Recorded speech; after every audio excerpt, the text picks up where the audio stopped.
What's up, guys, and welcome back to the Bartender Hideout, and welcome back to episode number 7, where we are still looking at the Drinks International top 50 most popular drinks in the world as of this time.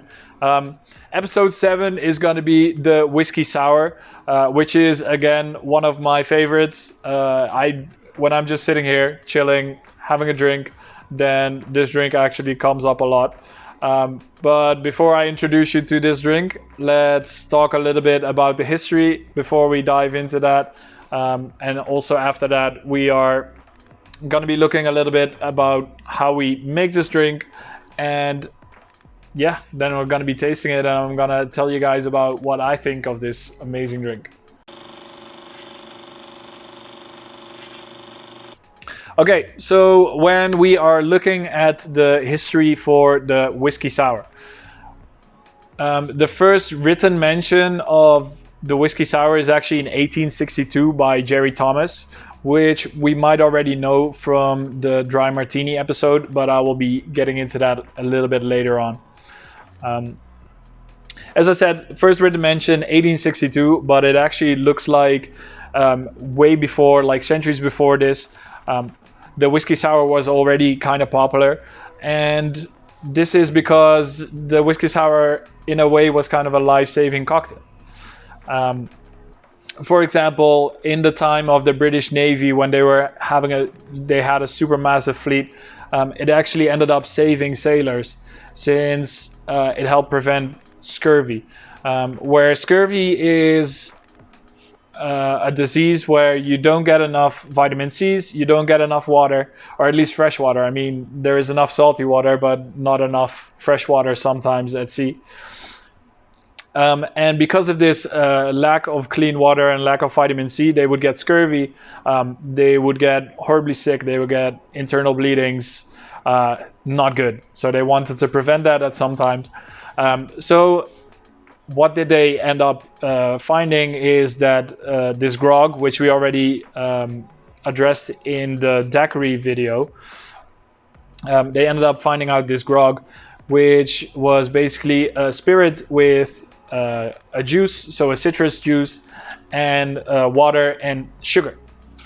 So this is where the whiskey grog in the end comes from as well, and this kind of transferred into the whiskey sour. As well, a little side note on this whole story is that the sentence of feeling groggy or ending up groggy at the next day after like having a massive hangover is actually from this time. So when the sailors would drink too much grog, they ended up feeling groggy the next day. So that's where that sentence or that saying actually comes from. But yeah, enough about that. That is definitely a story where you can see the whiskey sour in its earlier form was actually a grog.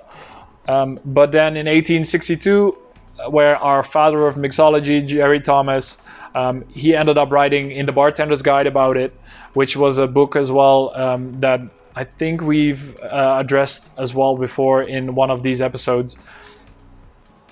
But with the whiskey sour, it's actually just a cocktail of 3 ingredients most of the time.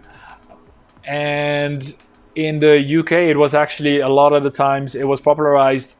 But then there they made it with gin or brandy, because that was one of the things that they had a lot of around that time. A lot of gin makers in London, or at least in the UK in general. Same with brandy, which was pretty nearby as well. And in the States, the spirit of choice was whiskey. So whiskey ended up being the predominant one in the States, which makes it the whiskey sour ended up being so popular around that time. I mean, still the recipe it evolved over time. A lot of stuff changed, and I think in the end. Back in the day, it was called a Boston sour when there was egg white in a whiskey sour. I think nowadays, a lot of the times, people expect to have whiskey or egg white in their whiskey sour. At least here, if we go to any bars where they serve whiskey sours, I kind of expect it to have egg white in it. So technically, that's actually called a Boston sour. or it used to be called a Boston sour. I'm not sure in one of these two. Yeah, and apart from that, New York kind of added their own twist to it as well. They ended up swapping out the egg white and putting in a red wine float, which actually ends up being a really nice tasting drink as well. If you want to learn more about that one, let us know in the comments, because we might actually make a separate video or a separate episode on that one if you're keen for some more about that one. And then lastly, I think one of the other popular ones when it comes to sour is the amaretto sour, which we will be having our own episodes for in this cocktail countdown a little bit farther down the line. I think it's still in the top 15, so that kind of shows how popular these sours are in general. And when it comes to a lot of the garnishes, there's also all over the world, or during that whole timeline of the birth of this drink, basically, there has been orange with a cherry, there has been lemon zest, there has been dehydrated lemon, there's been lemon wedges. A lot of those garnishes, actually, they all work. They're all fine, and yeah, it kind of transformed over time. But it kind of depends a lot on the bartender themselves, on which garnish they want to use and what they want to, where they want to go with their drink in the end. But yeah, I think that's all for the history for this time. Let's get into actually mixing this drink and showing you how it's done.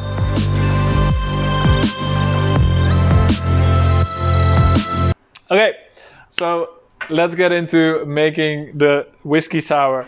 As you can see, I have my shaker ready, so we're gonna be getting into it and shaking this one. I have my egg ready, a little gift from our chicken here, and we are gonna be using that. We're just gonna be using our egg white for this one. As I said before, you can obviously use store-bought egg white, but it's always better to use fresh produce or fresh products as much as you can. And we are just splitting the egg yolk from the egg white by just sharing it in the throwing it over in the eggshells, basically. So what we have here now is our egg white, and then we are gonna add our main product, and that is gonna be a bullet bourbon whiskey in this case. Again, this is the recipe how I like to make my whiskey sour. That doesn't mean it's the classic, but just try it out at home, see what you think. Yeah, so I'm gonna be using 2 ounces of whiskey, or 60 mils. It's actually a bourbon. I'm not sure if I said that, but bourbon is kind of the go-to in a whiskey sour, at least for me it is. Then I have my lemon juice, which is freshly squeezed as well, and we will be using 1 ounce of freshly squeezed lemon juice, or 30 mils, depending on from which region you are. Then I have sugarcane, or so just a sugar syrup, simple syrup, and we will be using 15 mils of that, or half an ounce, and adding that to our shaker. And then as final ingredients, I like to use Angostura bitters.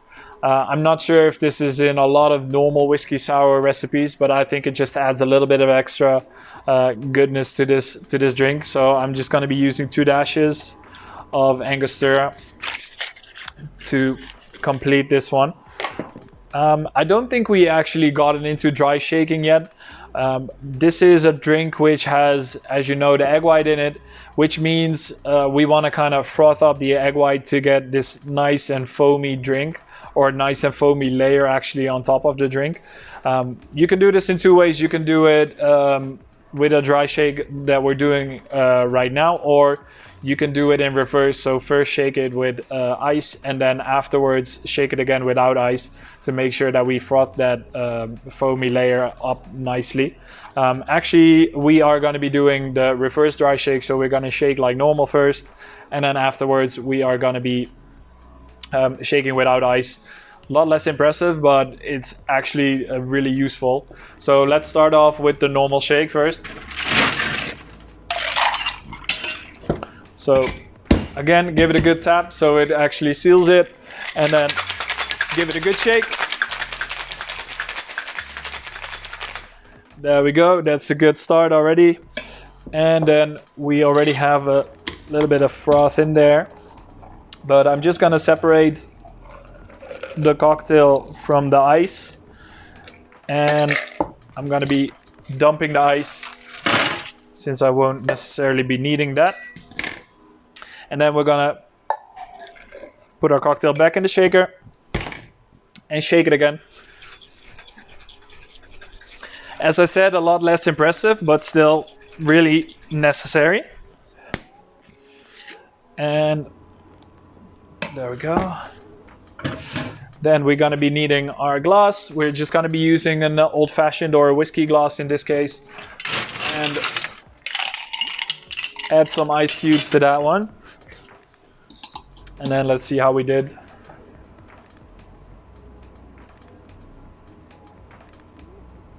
Perfect. You can see that fits perfectly. And as a garnish, I just like to use a dehydrated lemon to kind of top that one off. And there we go. That's our whiskey sour, guys. So, time to put our taste buds to work. Let's get into tasting.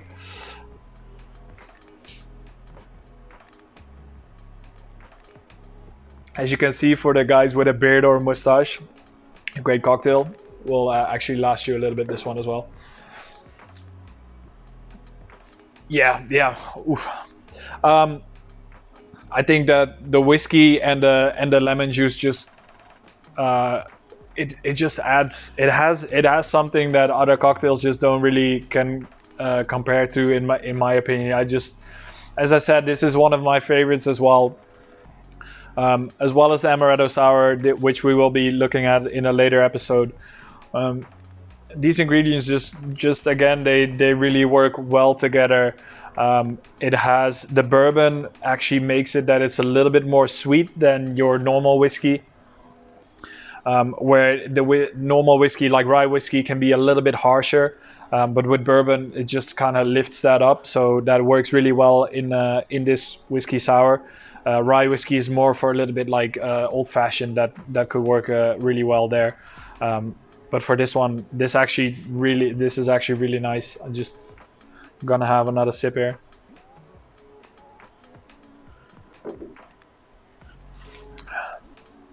Yeah, I really enjoy that. As well, as you can see with the egg white, it just kind of gives that nice layer on top. It also brings a little bit of smoothness to it in the drink. But yeah, I just implore you to actually make this recipe at home yourself, give it a taste, and definitely let us know how you feel about this recipe. For now, this is all for me for the whiskey sour. Yeah, if you enjoyed this video, make sure that you drop a like, subscribe, and comment as well, and let us know what you think of this episode, because we spend a lot of time making these, and we do it with a lot of pride, and we do it with a lot of joy. So let us know that you like this, what we're doing here. For now, I hope to see you soon, possibly next week when we're posting our new episode. And yeah, I'll see you then, guys. See ya. Well, I've got a special little egg from a chicken here.